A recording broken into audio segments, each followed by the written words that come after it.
everyone. Welcome to Deep Dig, where we dig deeper to stories and society. I am Gwyneth Aristo, and with me today is Russell Aguila.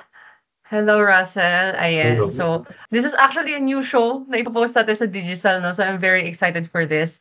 At another thing that I'm very excited is yung pag-uusapan natin. Kasi I really think it's so relevant now. As in, napaka-relevant ito ngayon kasi malapit na yung midterm elections dito sa Mm. Pilipinas. Kaya nangangampanya na yung mga politician, mga tatakbo sa Senado, tatakbo sa Kongreso. Kaya ang importanteng pag-usapan itong topic natin ngayon. So, Russell, why don't you introduce yung makakausap natin for today? Ayun, so yung panauhin natin ngayon ay isang Associate Professor ng Department of History, School of Social Sciences ng Ateneo de Manila University at Convenor ng Election Watchdog Contra Daya. Ayun po. Magandang umaga po sa inyo, Professor Mike Pante. Magandang umaga rin sa inyong lahat, Gwyneth at Russell. Thank you po for accepting our interview, sir. Maraming salamat po. Pag-uusapan po kasi natin today is vote buying, di ba? Yung concept, yung topic of vote buying. And para kasi sa akin personally, since I was born, parang andun na siya. Parang personal experience ko po is parang bata pa lang ako, naririnig ko na siya. And even ako, may first-hand experience ako na I was a little kid in the province. Then, may politician na namibigay ng 20 pesos, 100 pesos. Tapos parang at that time, parang normal na siya sa amin eh. And no one is batting an eye about it. Nung paglaki ko lang na-realize na, wait, parang mali yun. Parang, why is no one talking about it? So, with that said, gusto lang sana namin malaman if meron ka pong insight, Sir Mike, about saan ba talaga nanggaling yung vote buying? Where did it start? Saan siya nag-originate? Sa totoo lang, mahirap matukoy kung kailan talaga nagsimula yung vote buying. Parang pakiramdam natin since time immemorial, nandyan na yan. And sometimes we just dismiss it para bang in a fatalistic way na nandyan na yan eh. It's part of Filipino culture. But what we do know is that there has been documentation of electoral cheating since the late 19th century. Kung maalala nyo sa mga history lessons ninyo, nagkaroon ng halalan. Hindi talaga ito yung halalan na yung normal na halalan, pero yung elections within the katipunan. So parang di ba, the genesis of our nation formation. And napag-alaman doon sa halalan sa Tejeros Convention, kung saan nandoon yung mga katipunero, especially from Cavite, Manila and surrounding areas, may mga nag-report na nagkaroon ng pagpapalit ng mga balota or pamimigay ng mga balota na nakalagay na yung mga pangalan. And take note na this was a convention in which we had our heroes, our national heroes participating in it. So Andres Bonifacio was there. And in fact, ang sinasabi nga, he was the object of the electoral cheating. Ayaw nilang manalo si Andres Bonifacio. So nandun din sila Artemio Recarte. He was one of those people na nag-report noong Pandaraya. So may mga gantong klaseng instances. Ang hirap lang matukoy yung specific case of vote buying. But what we know in Philippine history is that initially, yung mga mayayaman talaga yung nakakatakbo.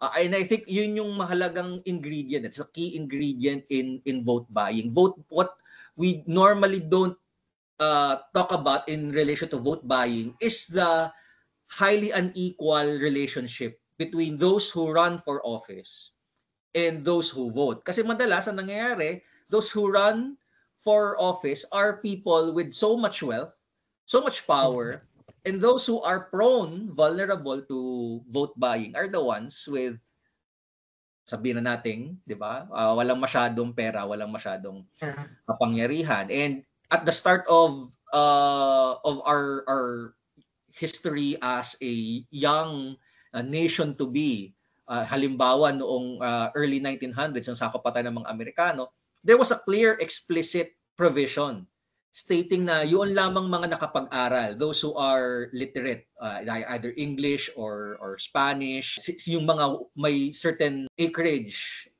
lawak ng lupa, o yung mga prominent personalities, meaning people who actually served during the Spanish colonial times. So essentially, they collaborated with the Spaniards. These were the only ones who could run for elective positions, whether doon sa local positions or even doon sa national legislative positions like the National Assembly, which was founded in 1907. So may mga ganun dynamics na yun yung magbibigay daan to the situation we are in right now, na kung sino yung mga tumatakbo, sila yung mga mayaman. Sino yung mga hindi kasama doon sa ano na yan, sa process na yan, sila yung mga wala. So yun yung tingin ko kailangan nating bigyan ng diin. Rather than, yes, we have to focus on the act itself of buying the votes. The big picture that I think we need to focus on is the huge disparity between these two sets of people. So talagang noon pa lang, 1890s pa lang or 1800s pa lang, talagang yung politika natin is, madumi na, very unfair. Kasi ang mga nakakatakbo lang mayaman. Hanggang ngayon, mga mayayaman, pag wala kang pera, pag wala kang impluwensya, hindi ka makakatakbo. Minsan tatawagin ka pa na nuisance candidate kasi wala kang pera. Alam ko po, Prof, may mga ganyan talagang na document 'yan na pag wala kang pera, pag wala kang sapat na kayamanan para mangampanya, is madi-disqualify ka. Totoo po ba 'yun? May mga kasong ganyan na actually challenge na yan sa COMELEC. Just recently there was this challenge doon sa COMELEC ruling regarding the declaration of people as nuisance candidates based on economic status. Kasi nga sa palagay ng COMELEC dati, the prevailing definition of a nuisance candidate is that someone na tumatakbo, especially at the national level, someone who can't put up a serious campaign. What do we mean by a serious campaign? A serious national campaign. Diba? Ang ibig sabihin lang nun ay simple. Meron kang enough pera para maglagay ng poster sa iba't ibang parte ng Pilipinas, Luzon, Visayas, Mindanao, magsagawa ng caravan, lumipad from one island to another, etc. And that entails money. Given na di ba, para may budget pa nga yan na tinatakda yung COMELEC, if I'm not mistaken, parang 1 peso per voter o per the population. How big is the population right now? 100 million plus. 110 million, I think. So kung if it's a simple 1 peso to 1 person kind of budgeting, you need at least 100 million to put up supposedly a decent national campaign. So with that kind of definition, effectively you are disenfranchising a huge segment of the population na gustong tumakbo, seryosong tumakbo, may seryosong plataforma. Ang problema lang, wala silang pera. Wala sila noong makinarya. So effectively, ano na talaga sila kaagad? Malaki na yung disbentahe laban sa mga taong ito. Curious lang din po ako kasi you mentioned the whole, yung parang resources na needed, di ba, when it comes to campaigning. Yun nga, lalo na pag national scale, kailangan may kaya kang pumunta from one island to another. But sa upcoming elections kasi natin, di ba, we're voting hindi lang sa Senate and Congress but also sa lower seats, di ba, sa governor, ganyan. So, can you give us an insight kung pagdating sa vote buying or these kinds of techniques or tactics, nagkakaroon ba ng difference pag sabihin natin ginagawa to sa NCR, sa Maynila for example, and then gagawin to sa probinsya? Is the vote buying different or is it similar? Based on the current literature, parang mas talamak siya sa probinsya.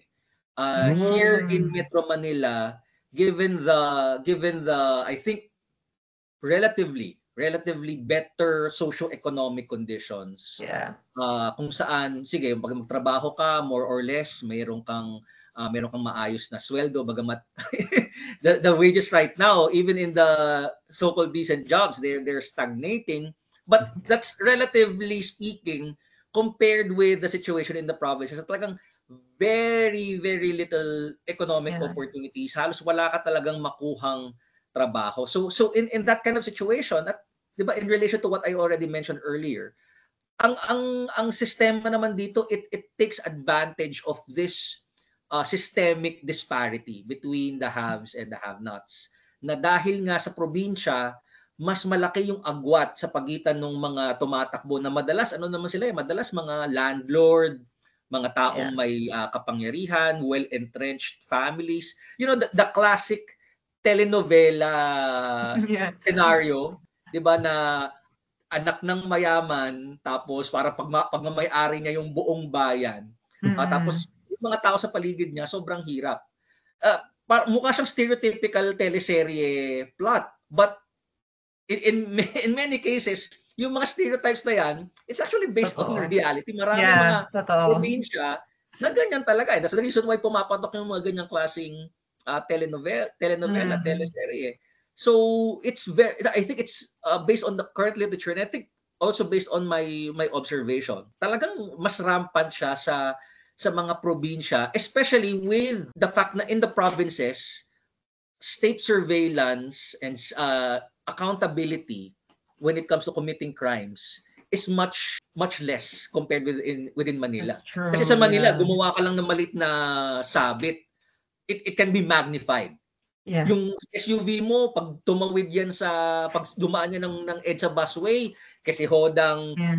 PNP general ka or staff ng senador, pag-uusapan yan sa media. That kind of media awareness is not present in many of our far-flung provinces. So a lot of these candidates, more or less, are getting away with it kasi yun na nga walang masyadong tumututok. Hindi siya kinakagat sa mainstream media. So mas lalong that kind of impunity further reinforces this unfortunate political scenario. Mm-hmm. And go, Russell. Ayun nga. So, sir, sinabi niyo na yung vote buying ay mas rampant sa province.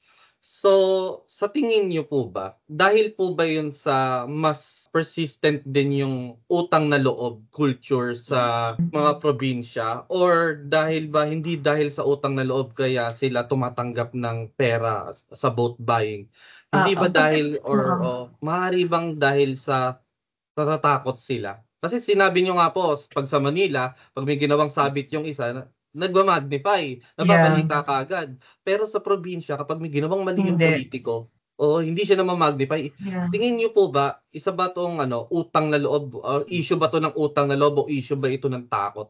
Tsaka ano rin po kasi, parang in this type of conversation, I talk about this with a lot of people, pero parang may parang major opinion ako lagi naririnig na parang sinisisi yung voters, na parang, ba't yung pinoboto pa rin kahit hindi naman kayo pinipilit, binigay lang naman yung pera, pwede na namang kunin, pero wag niyong iboto. So, parang, in a way, pati pa naman yung voters na discriminate because of it, nasisisi pa because of it. So, parang, yun nga, in relation with Russell's question, parang, is it really their fault? Is it the voters' fault? Ayun nga some scholars would say it's a function of utang na loob.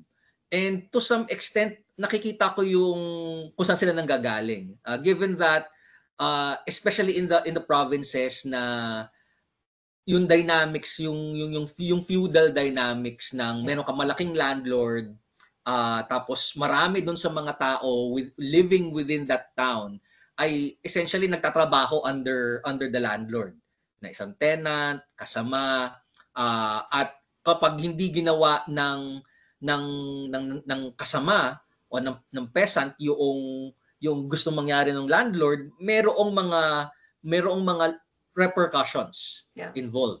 Pero yun nga, you can also view it another way, and this is more or less my bias here. Rather than utang na loob, I think it's more of yung genuine na takot na delikado kapag kunwari bumoto ako na labag doon sa gusto ng na nagmamay-ari ng aming lupa, nakatira ako sa isang bahay kubo kung saan hindi ko naman pagmamay-ari yung lupa doon. anytime po pwede akong palayasin, napakalaki noong panganib na pag hindi ako bumoto sang-ayon doon sa gusto noong mga nagmamay-ari ng aking lupa, who by the way are more or less the same local politicians, kawawa naman yung pamilya ko, kawawa naman yung kabuhayan namin. And today, yun nga yung masakit kasi supposedly the automated voting system that we have supposedly has solved that situation. Kasi dati nung panahon ng manual counting, napakadali kasing i-monitor ng mga makakapangyarihang tao sino ang binoto mo, yung mga sistema ng parang may ilalagay na papel, yung carbon paper, makikita nila anong mga pangalan ng binoto mo, and essentially parang pwede nilang through goons, pwede talaga nilang na ma-monitor sino yung mga ibinoboto mo. Or in some cases, meron ding kaso ng mga vote buying na hindi nagbibigay ng pera to vote for another person. May mga kaso rin dati na they're giving out money for you not to vote. Parang alam nilang hindi ka boboto pabor sa kanila. So what they will do is that bibigyan kanila ng pera, lalagyan kanila ng indelible ink kasi alam nilang hindi nila makokontrol yung boto mo. So parang essentially ganun din siya. Ideally, yung automated election system natin would have done away with those kinds of dirty tactics. Pero hindi. We have received reports, maging sa Kontradaya, we have received reports of local power holders, local kingpins, na monitor pa rin nila. Siyempre, yun na nga dahil sa local dynamics, meron ka lang naman sa mga presinto, mga teachers.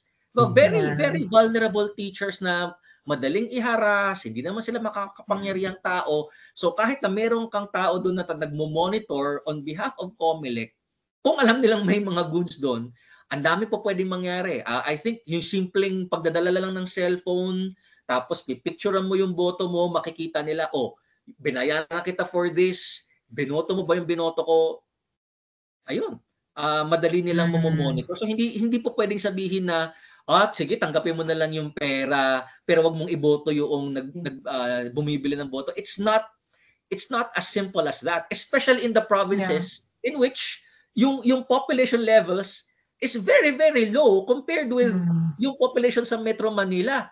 Magkakakilala ang mga tao sa isang maliit na baryo, sa isang maliit na bayan. Hindi ka po pwedeng magsinungaling na actually, di ko po kayo binoto ko po kayo Ilang tao lang naman yan.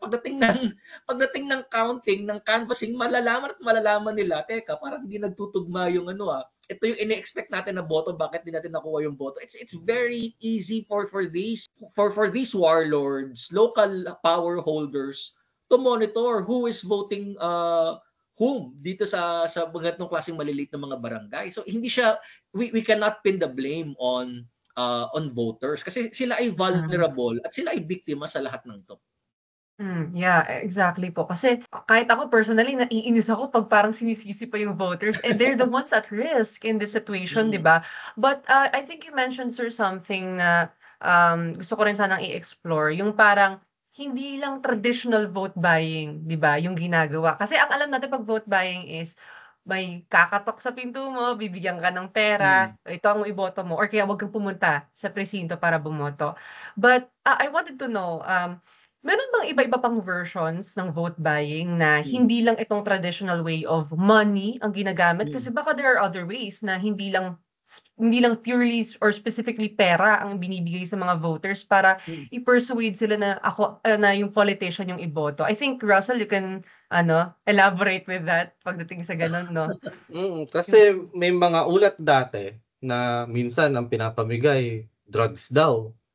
Minsan ang pinapamigay pag hindi ko alam, minsan hindi pera, baka takot yung pinapamigay. Diba? So, maliban pa doon, after nyo mo masagot yun, paano kapag hindi nag-work yung mga paraan na yun? Ano yung ginagawa ng politician sa mga botante? Kung di na gumagana yung pera, di na gumagana yung drugs, di na gumagana yung iba't ibang bagay na pwede nang ibigay, ano na yung ginagawa nila sa mga botante? Ayun na nga, takot ang mangyayari. Takot, physical harm. usually ang ultimate weapon niya kung hindi gagana yung monetary incentive, physical harm talaga ang pinakamadalas na next step or ultimate step.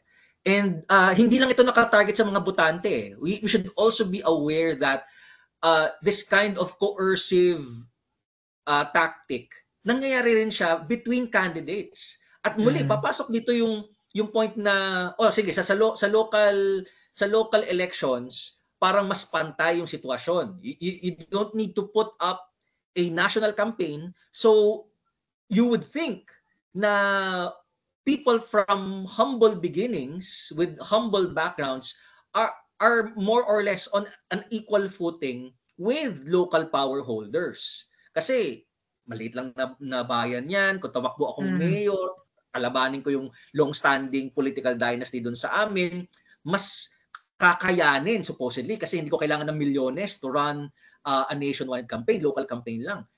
Pero vulnerable pa rin yung mga yan eh. Kasi kung kunwari, lapitan ako nung mayor na yun na pagkatagal-tagal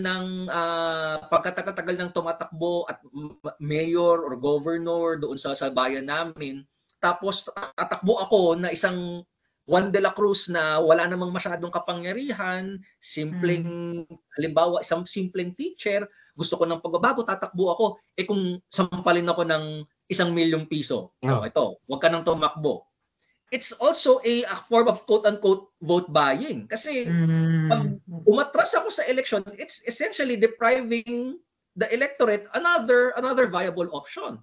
Na 1 million, 5 million, kung matigas pa rin, kung biglang magpadala dyan ng mga tauhan para physically to impose physical harm doon sa mga tao ngayon. The best example being, 'di ba? Yung Maguindanao massacre na a few years ago, medyo matagal na siya, pero I think yung memory natin still fresh from what happened doon sa Maguindanao massacre during the time of Gloria Macapagal-Arroyo's administration, nung talagang reigning with impunity itong mga ampatuan sa Maguindanao when the Mangudadatos decided to challenge their hold doon sa province, magfa-file pa lang ng candidacy yung asawa ni Toto Mangudadato at hindi mapigilan nung mga ampatuan, anong ginawa? Complete massacre. Kahit yung mga taong wala namang kinalaman at all. Media people, journalists, just wanting to cover yung, I think, historic step of a Mangudadato deciding to challenge the electoral reign of the ampatuans by filing a certificate of candidacy. Kahit yung mga journalists na nagko-cover nun, di ba? Yeah. They were massacred. Na ganun-ganun lang, na parang mga walang kwentang buhay. So, it can lead to that. So, very violent na talaga minsan yung kinakahinatnan. Connecting with that, kasi parang nagkakaroon na rin ng conversations na, technically, ewan ko kung matatawag siyang vote buying pero nung lumabas yung balita about tama ba ako, 777 scheme, na ginagamit daw yung mga funds tulad sa AKAP, ganyan, sa TUPAD, and some people are claiming na the politicians are using this for their advantage, na para dahil binigyan kita ng ayuda, boto mo ako sa next election. So do you think these kinds of social amelioration programs, ginagamit ba siya to technically or theoretically buy votes, kahit ano pa yung sinasabi ng COMELEC na regulation? Totoo naman. Totoo naman talaga yan. And it's still commendable, okay? Kahit na medyo limited, it's still commendable that COMELEC issued guidelines na a certain X number of days before the elections, bawal yung bigayan nung ayuda, whether sa AKAP o sa AIX. Kasi nga nakikita nila that there is a strong potential for these aid mechanisms, the mga ayuda mechanisms, to be a venue for vote buying. So the mere fact na nakikita ng COMELEC yan, that they had to issue a directive against that, it already goes to show ginagamit talaga ito ng mga politiko para makakuha ng boto. And even before itong mga AKAP, AIX na to, during the time na technically legal pa yung pork barrel through the PIDAF. Pero sa sinasabi rin ng marami, essentially na-resurrect lang naman yung PIDAF. Iba nga lang yung pangalan, AKAP, AIX. Pero dati, yun na nga ginagamit na siya dati pa na because of the pork barrel allocations na meron sa mga executive officials and even sa mga legislative officials, may mga kanya-kanya rin silang pork barrel, nagagamit yung mga pondo na dapat sana for actual government services, actual government programs. Pero biglang, ito nga nakakatawa sa election season sa Pilipinas parang the economists always say that there's an upward movement in economic growth pagdating ng election season. So every 3 years, yung GDP tumataas. Bakit? Kasi ang daming election spending, and it's not just ang daming mga nagpapaprint ng mga tarpaulin, ang daming mga nagpapaprint ng t-shirts. So yung parang mga cottage industries natin, yung mayabong, ang daming biglang nagkakaroon ng trabaho kasi biglang may mga gig economy. Trabaho yan. Essentially, you're creating jobs. Yung pamumudmud lang ng flyers, you need people to do that. Pero it's not just about that.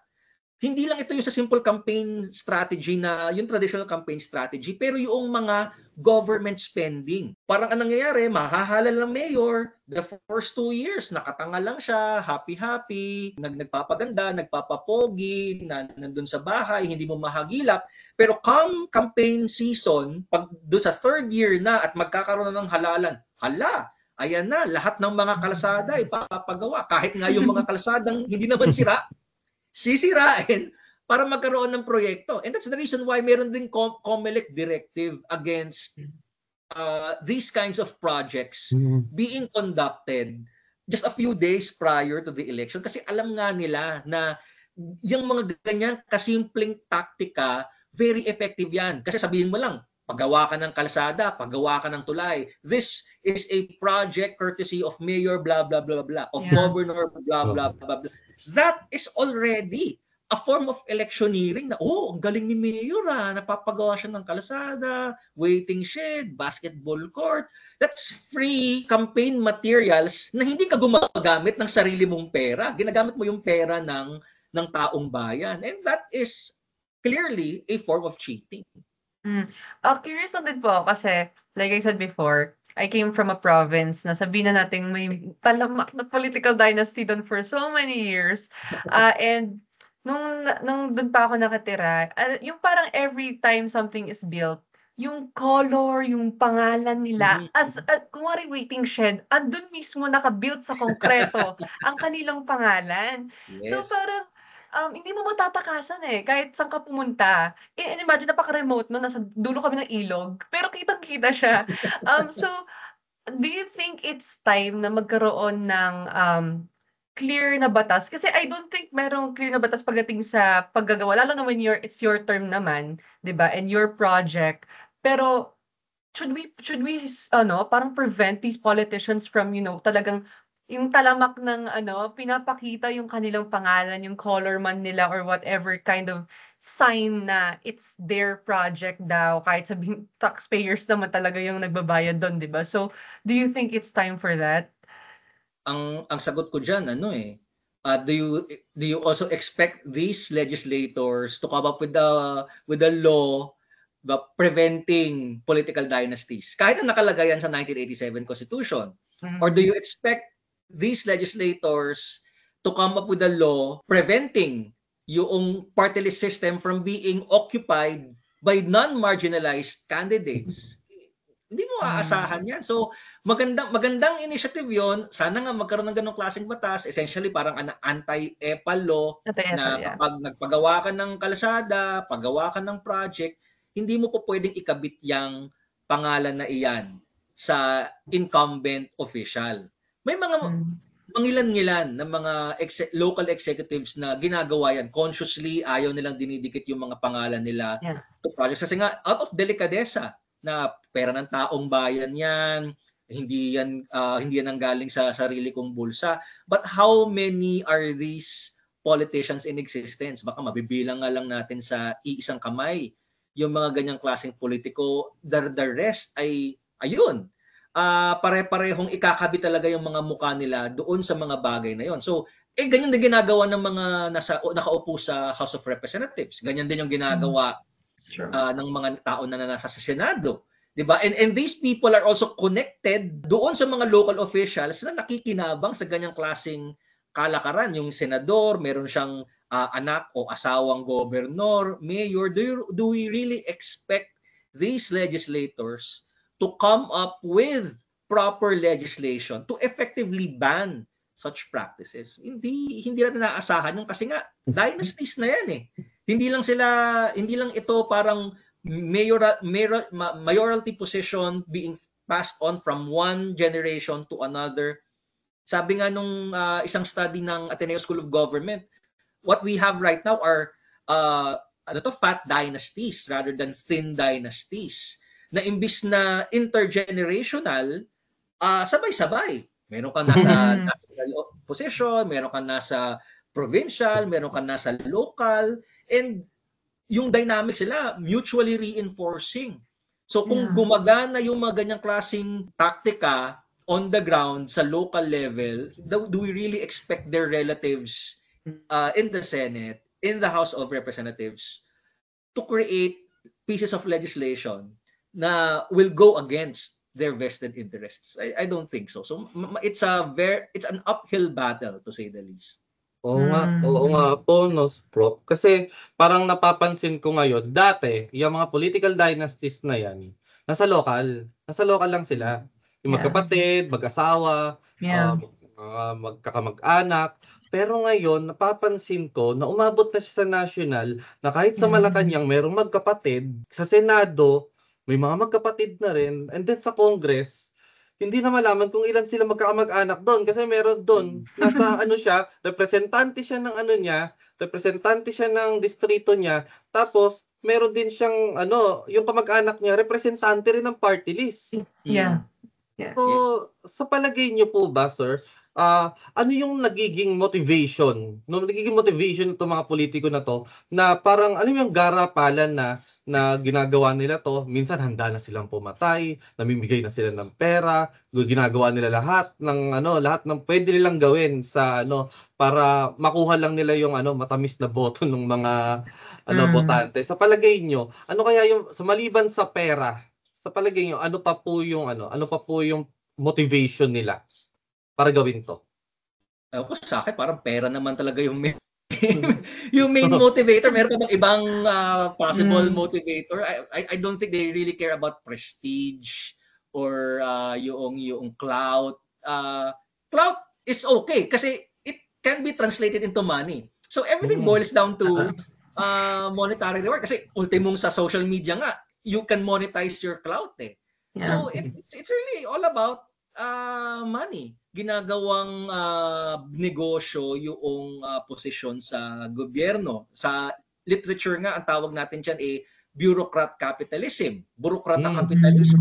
Kung saan yung pagsisilbi sa pamahalaan ay hindi na lamang simpleng pagsaserbisyo, ideally, kundi nagiging paraan para magpalawak ng pera, magpalawak ng negosyo, tapos gagamitin yung posisyon in order to maintain that position. So nasabi ko na kanina, papagawa ka ng proyekto, ikakabit mo yung pangalan mo doon sa proyekto pagdating ng campaign season. So ginagamit mo yung posisyon to ensure na ikaw pa rin yung nandun sa posisyon later on, or kamag-anak mo yung magmamana ng posisyon na yon pag natapos na yung term limits doon sa position mo. So it's a classic case of bureaucrat capitalism na we just celebrated EDSA People Power, the anniversary of EDSA People Power nung February 25. And during that time, ang sigaw ng mga tao sa kalye, burokrata kapitalismo, ibagsak. So clearly, during the time of the Marcoses, martial law, nandyan na yan.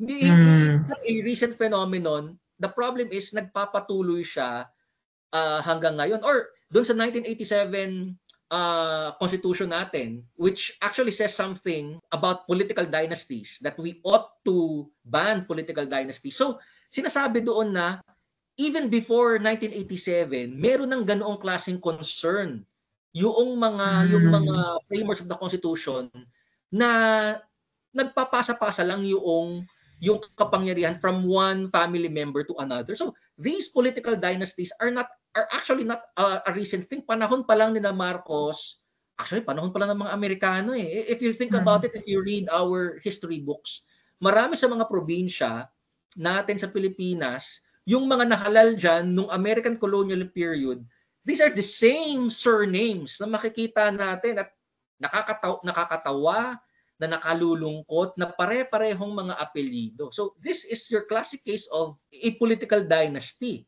Nangyari na nga lang, sabi sa 1987 Constitution, bawal ang political dynasties, and yet, the opposite happened. Rather than mag-scale down ng political dynasties, post-1987, naging ano pa nga eh, from thin to thick, fat dynasties ang nangyari. Dumami pa.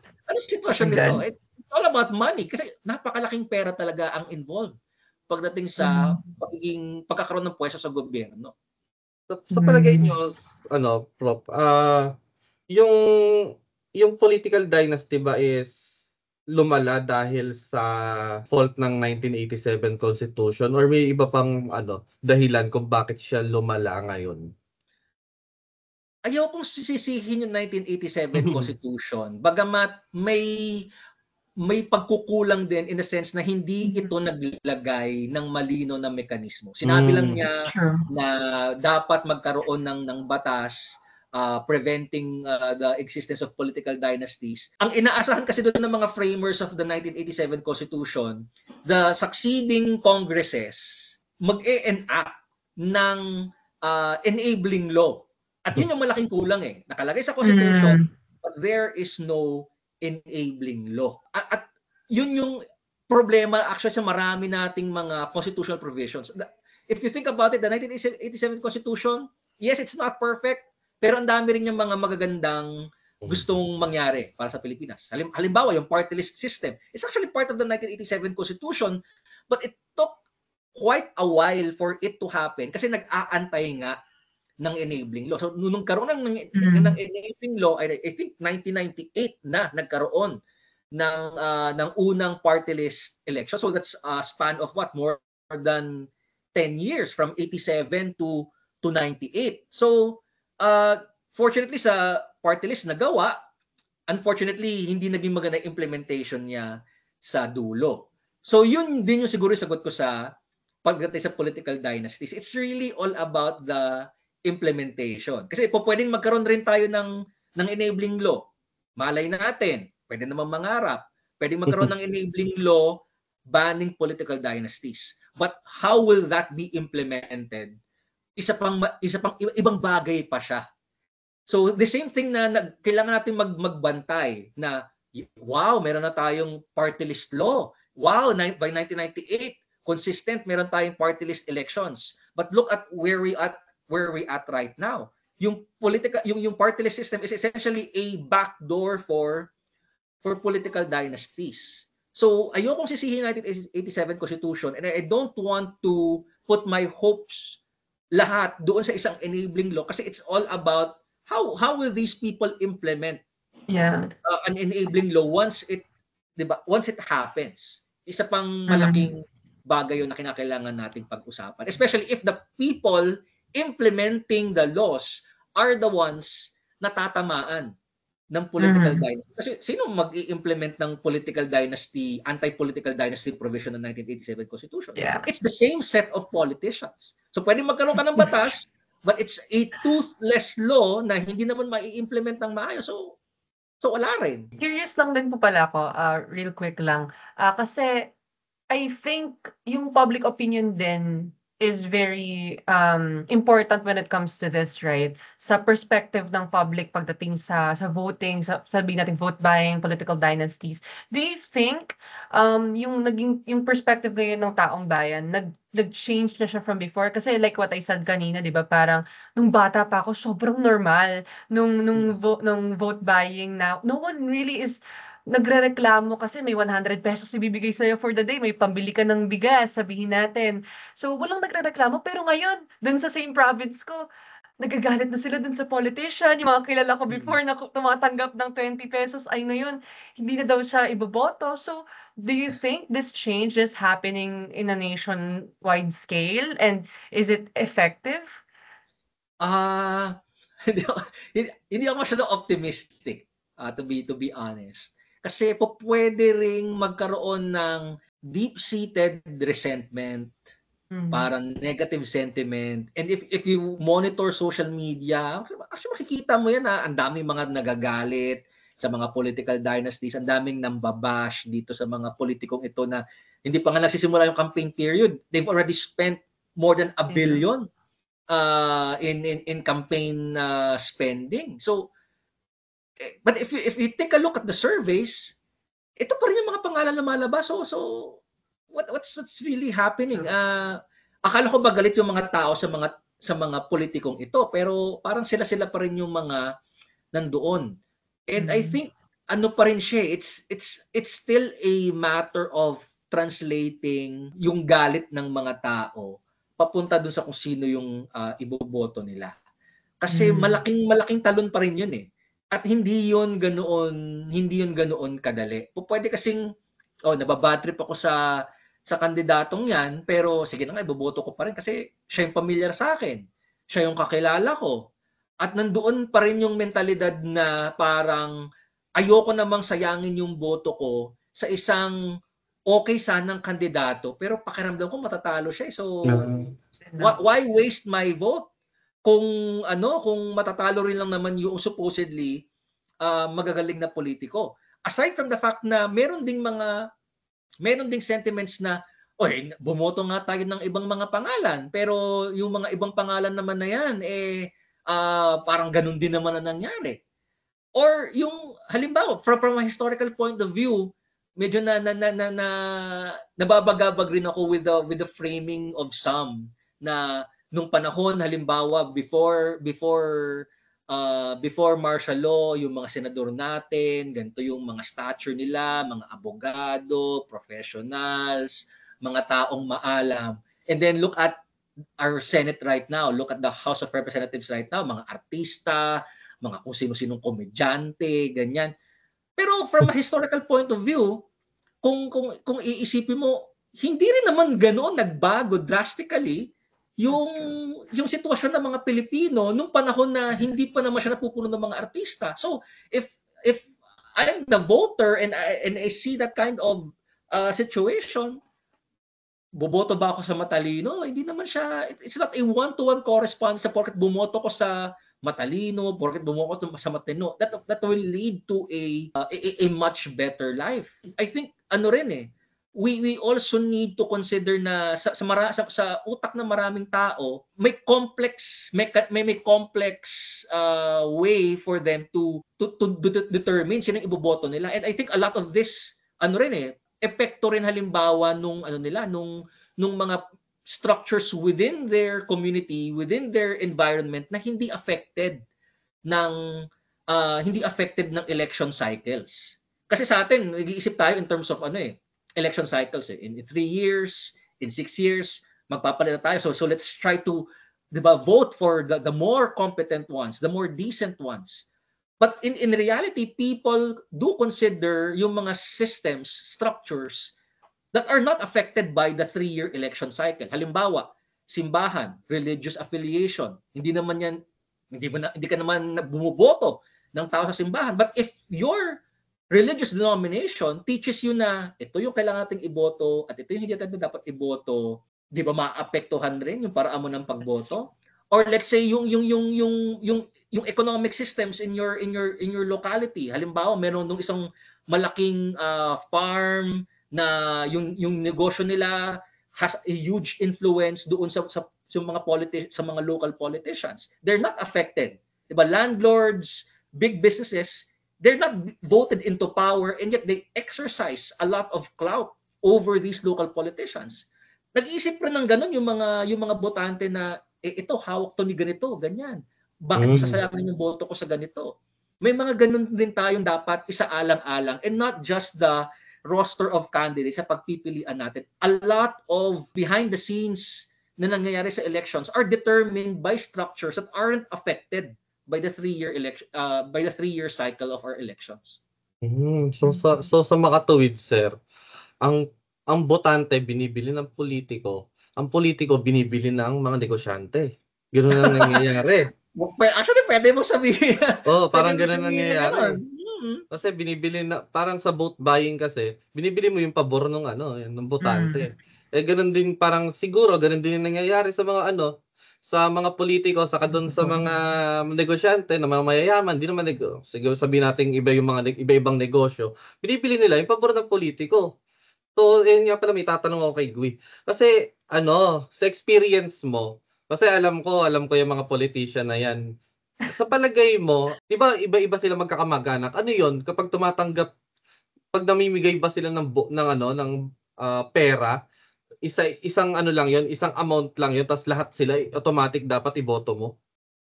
Well, hindi gano'n yung message na at least dun sa locality namin dun, hindi gano'n yung message na pinaparating nila. Well, kasi ang naabutan ko, ang tagal na nila dun sa lugar na yon. When I was born, and before I was born, nandun na sila. And I'm pretty sure that's the reality din with a lot of provinces din na talagang long standing, ang tatagal na nila talaga sa seats nila sa politiko. Pero ang interesting ng messaging nila 'pag nagbibigay sila ng pera kasi parang hindi nila explicitly sinasabi yung vote buying, na parang, "Nandito lang ako para mangampanya kasi ito yung mga promises ko. 'Pag naging, governor ulit ako, naging mayor ulit ako, and it so happens na meron akong ₱100 na ipapamigay." Parang gano'n. Tapos siyempre magkakapitbahay, "Uy, si ano daw, si governor, si mayor mamimigay daw ng 100 dun." 'Di siyempre lahat dadagsa, lahat pupunta. Pero parang yung messaging nga is, buti ko na masabi yung pangalan nila. Kami 'tong pamilyang galing ako sa pamilyang 'to, naglingkod kami sa lugar na 'to for so long. So, boto niyo ulit kami kasi ito pa yung mga promises namin for the next few years. So, ewan ko po kung gano'n din yung nangyayari sa mga locality ninyo or sa iba-iba pang lugar, but that's my first-hand experience, and wala lang, ang interesting tingnan yung parang ang manipulative niya pala tingnan in retrospect 'no, kasi when you're there actually in location, tapos ano pa ako nun, let's say elementary pa ako nun. So, wala pa talaga akong alam sa in-depth, let's say. So, yun yung perspective ko na normal lang 'to na one is ano, 'di ba? So, connect ko lang din po pala diyan yung sabihin na natin last question ko, na ayun nga, pagtanda ko lang siya na-realize ta's parang, recently ko lang naisip na maybe we should do something about it, na hindi dapat natin 'to hayaang na patuloy-tuloy na nangyayari kasi ang hirap pa rin sa probinsya namin, and I'm pretty sure ang hirap pa rin ng iba-ibang lugar sa Pilipinas. So, and yes, it's very hard kasi yung systems in place, right? Pero sabihin na natin in the, yun nga, si Juan de la Cruz, yung everyday person, tayo, kaming mga estudyante, yung mga magtatrabaho, anong mga paraan kaya yung pwede nating gawin, para to combat this, at least even just like baby steps, even in our own ways? Ano po kaya, Sir Mike, yung mga pwede nating gawin when it comes to that? Ako, sa akin, ang pinakaunang-unang dapat gawin is for people to organize themselves. Kasi kapag mag-isa ka lang, very vulnerable ka sa ganyang klaseng position eh. Na nakatanggap ka ng boto, nakatanggap ka ng pera, yung nagbigay sa'yo ng pera, nag-expect na iboboto mo siya, at ikaw, nagtatakot ka sa buhay mo kasi posibleng may physical harm na repercussions kapag hindi mo ginawa yung ine-expect na pagboto. Very vulnerable ka kapag mag-isa ka. Wala kang kasama. So, I think a good way to combat that is by people organizing themselves, na magsama-sama tayo, magpalitan tayo ng mga experiences. Ito yung nangyari sa amin, ito yung ginagawa doon sa lugar namin, etc. Kasi kapag nakita ng mga tao yung collective worth o yung value of collectivity, mas nagiging resistant doon sa vote buying, na hindi, I'm not the only one, hindi lang kayo may ganitong klaseng problema. Diba? And kasama ko itong kapitbahay ko, itong kamag-anak namin, part kami ng ganitong klaseng organisasyon at naniniwala kami na hindi tama yung vote buying. Kapag when people see strength in numbers, mas madali nilang na pangingibabawan yung kanilang vulnerabilidad. Bukod pa doon sa when people organize, it becomes easier to communicate, disseminate information. So kung ang gusto nating mangyari ay parang ilantad, isiwalat, magkaroon ng expose, ito yung mga tao naggaganito, nagbumubili ng boto, ginagamit yung AKAP, ginagamit yung mga proyekto ng gobyerno, sinasamantala nila yung kanilang yung posisyon kasi ginagamit nila yung kotse ng gobyerno for electioneering na bawal. Kapag mag-isa ka lang and ilalantad mo yan in public, hindi yan kagaya ng bahagi ka ng isang halimbawa isang election watchdog. So plugging rin ako ng Kontradaya dito, may mga Kontradaya formations sa mga regions. If you're part of that group, mas madali sa'yo, mas komportable sa'yo kasi hindi ka masyadong, natatakot ka pa rin kasi may mga political repercussions pa rin, but if you know may mga taong willing na tumayo, tumindig kasama mo, mas nawawala yung kaba. And then eventually, mag-snowball yan na, okay, we have this group, 10, 50, 100, 1,000 na collectively parang pare-pareho kayo ng pinaniniwalaang prinsipyo. That will eventually translate to votes. That will eventually translate to the right people, the more competent, the more responsible people na talagang ang gusto nila mangyari ay magsagawa ng totoong serbisyo para sa kapakanan ng mga tao. At kapag nahalal sila sa posisyon, very good. So, ano talaga siya? Parang ang dali-dali kasing isipin na iboto nyo kasi yung tamang tao. It's not as easy as that. Yeah. Isa-isa at the end of the day, ang isang boto mo ay isang boto lamang, di ba? Importante rin na for you to magnify that one vote you have as a person, as an individual, we need to widen our horizons and say na my participation in the elections goes beyond going to the polling precincts and voting. Kasi ganun lang mangyayari yun. Yun lang ang ending nun. One vote, one person. And that's just one vote. But if you decide na hindi, it's not just about me voting, syempre kasama yung voting. Okay? Wala natin isang tabi yung voting. Importante yung voting. But going beyond mere voting and saying, let's form a group, let's organize, or let's join an existing group. Gawa tayo ng election watchdog. Gawa tayo ng organization to prevent electoral cheating. Later on, makikita nyo, yung campaign niyo will now go beyond election cheating. Your campaign niyo will probably go for parang campaigning for good governance, campaigning for an end to systemic poverty, so on and so forth. So we need to go beyond yung mentality na I'll just vote for the right person. At kung ayaw piliin yan ng mga Pilipino, kasalanan nyo yan.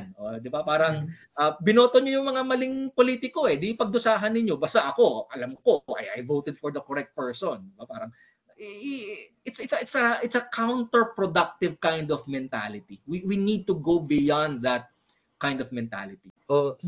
Sir, speaking na sa Kontradaya, nabanggit niyo na. Meron po ba kayong mga specific na programs na ino-offer sa nyo, sa organization nyo? And kung meron, paano kami makakasali, kami mga normal na mamamayan, yung mga manonood nitong podcast na to? Sa palagay nyo, paano sila makakasali? Well, pwede nyo lumapit sa amin. Halimbawa sa akin, pwede nyo magpadala ng email. Kami naman ay available sa social media. Meron kaming Facebook page sa Kontradaya. And in fact, we really need a lot of volunteers. Meron kaming mga ginagawang proyekto. And in fact, itong election season, ang dami-dami naming mga engagements, kaliwat kanan yung mga requests for interviews, media appearances. That alone entails a lot of human resources kasi kailangan mo ng mga tao magre-research. Halimbawa, just recently nag-release kami sa Kontradaya, probably you've heard of this report ng Kontradaya, stating na more than 50% of the party list system is actually controlled by people of dubious records. Halimbawa, coming from political dynasties, meron silang mga corruption cases, etc. So, parang less than 50% ng mga party list groups are actual representatives of the marginalized. Napakalaking bagay nun. And going back to that report, hindi naman magagawa yung report na yon ng isang tao lang. We need a lot of people. So ginawa namin yon, ang dami naming mga kinontak from different sectors of society. Meron kaming from students, meron kami from women's groups, meron pa nga kami from church people na parang nagtoka-toka kami na i-divide natin lahat ng mga tumatakbong party list groups, parang 150 plus yan. So 10 sa'yo, 10 sa... Tapos ginugol namin yung mga pangalan. Sino-sino yung mga yan, research. Yung pa lang, ang dami ng trabaho noon. So, isang project lang yan. What more yung mga voters education. We also conduct voters education. We also conduct, yung mga ganitong klaseng mga interviews, media appearances. Ang dami-daming pwedeng gawin within Contra Daya. And then, on the election day itself, ayun, lalo na, monitoring. We need as many people as possible sa mga polling precincts. May mga tao bang namimigay pa rin ng mga sample ballots on election day? Bawal yan. May mga police military ba doon sa mismong presinto? Bawal yan. So the simple act of taking photos, documenting the cases, paglalagay ng pangalan, actual incident report, and then sending it to us sa Contra Daya, mahalaga yun eh. Kasi hindi kami po pwedeng magsalalay lang on anonymous tips. Pangit naman na parang, may anonymous tip tayo, report ka agad natin. We need people who will verify it on the ground.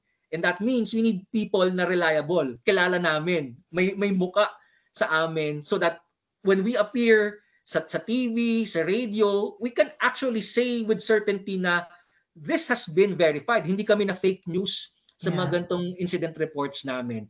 And we really need as many people as possible, as many volunteers as possible para maisagawa yan ng Contra Daya, especially on the election day itself. Okay. Sige, Russell, may additional questions ka ba or okay ka na? Actually, parang yung natutunan ko lang dito sa podcast na to. Yung isa sa mga pinakamahalaga ko natutunan na yung mga politiko talaga may mata kahit sa botohan.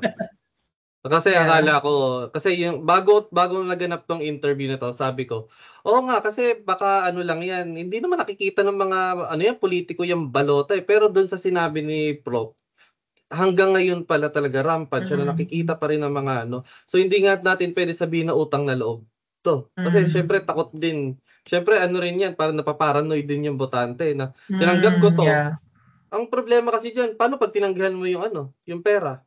'Di ba? Parang ang hirap. Tatanggihan mo ba yung pera? Tatanggapin mo. Syempre tatanggapin mo. Ngayon, pag nandun ka na sa botohan, yun nga, napapaisip ka na baka makita to, which is totoo pala. Nangyayari pala. Ikaw. Okay. And hindi, gusto ko lang din sana i-emphasize na yun nga yung reality. Pero ang important nung parang civic participation ng bawat tao, lalo na pag elections, kasi maraming dinidismiss yung importance nito, and we get it na it takes time, it takes effort, but I really hope na especially now na lumalaki na rin yung reach ng Contra Daya, hopefully mas lumaki pa, lumawak pa, dumami pa yung mga movements ng mga tao pagdating sa monitoring of elections, of campaign, even campaign season dapat i-monitor ng maayos kasi diyan nagsisimula yan eh. So if especially sa lahat ng nanonood, sa mga kasama ko sa probinsya, ko, please i-report ninyo pag nakakita kayo, ipadala ninyo sa Contra Daya or kung sino mang available channels when it comes to reporting these kinds of tactics and techniques na alam natin is pandadaya, alam natin is wrong. So sana even tayo, wag tayo maging bystanders, 'di ba? Let's do something about it even in just our own way. So hopefully in very little ways man lang and mangyari siya. And I'm really grateful actually na Contra Daya is your organization, Sir Mike, is dumadami yung appearances sa media, and that even that one research na na-publish ninyo about the whole party list is sobrang helpful kasi ang dami yung na-divulge about it, and ang daming naka-realize na oo nga nangyayari to. So ba't natin hinahayaan to? So I'm really grateful na you accepted this interview as well with us and you joined us here. naman. Sobrang thankful kami, and kahit kami, I'm pretty sure kami dalawa ni Russell, kahit kami personally, ang dami naming natutunan just from talking to you. And I Sobra. hope that everyone listening as well learned a lot and are able to take it at magawa din sa mismong campaign and election. Maraming salamat po, Sir Maraming Mike. salamat po. Thank you so Salamat much po din sa talaga. pagkakataon. That's the end of our podcast. Masyado na tayo napahaba, pero ang ganda kasi ng usapan eh. Oo, ang ganda ng usapan Napaka-interesting, kasi. no? And I'm pretty sure this is not the end. Diba? Pag-uusapan natin yan kasi dapat lang naman. Thank you so much once again. This has been Gwyneth Aristo, and with me is Russell Aguila for Deep Dig here in Digisal. Maraming salamat po. Thank you po. Salamat din.